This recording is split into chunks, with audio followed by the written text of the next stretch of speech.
Okay. Good morning boys. దీనమ్మా జీవితం. ఎవ్వడో అన్నాడు బెంగుళూరు బాగుంటదని. గలీజ్‌గా ఉంది చెప్తున్నా. ఓకే.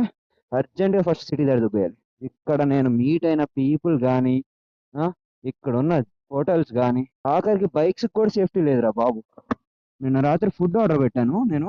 ఫుడ్ ఆర్డర్ పెడితే రెస్టారెంట్‌కి వెళ్ళడానికి ప్రాబ్లమ్ అండి. నేను ఇక్కడ జేపీ నగర్‌లో నాకు బ్లూ ఆర్మర్ చిన్మౌంట్ కావాల్సి వచ్చింది కాబట్టి నేను ఇక్కడ జేపీ నగర్‌కి వెళ్ళి ఫుడ్ ఆర్డర్ పెట్టేసుకుని ఇక్కడే ఉండిపోదాం అని చెప్పేసి, ఎందుకంటే నాకు ఓపిక లేదు. ఆల్రెడీ 600 కిలోమీటర్స్ డ్రైవ్ చేశాను. ఇంక ఓపిక ఎలా ఉంటుంది? సరే కదా అని చెప్పేసి డైరెక్ట్‌గా పోదాం అని చెప్పేసి అనుకుని, నేనేమో హ్యాపీగా అంతా సెట్ చేసుకుని నేను రూమ్ బుక్ చేసుకుని వచ్చేసి పడుకుందాం అని చెప్పేసి రూమ్కి వచ్చి ఫుడ్ ఆర్డర్ పెడితే, పాపం డెలివరీ ఎగ్జిక్యూటివ్ కూడా మంచోడు పాపం.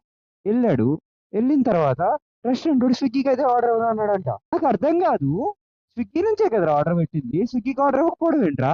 అడిగితే వాళ్ళకి పేమెంట్ ఇష్యూస్ ఉంటే వాళ్ళు చూసుకోవాలి కానీ నన్ను చెబుతారు ఎందుకు? సరే పోనీ వాడికి ఏదో ఇష్యూస్ ఉన్నాయి. వాడు చెక్ చేస్తున్నాడు. ఓకే. ఈ స్విగ్గీ వాడినేమో, రే బాబు కనీసం కాల్ అయినా చేయరా, నాకు అర్థం అవుతుంది నువ్వేం చేస్తున్నావు అని అంటే ఏమో, I'm checking with restaurant delivery man, allow me some time. అరే ఐ అండర్స్టాండ్ రా, I work in customer service also.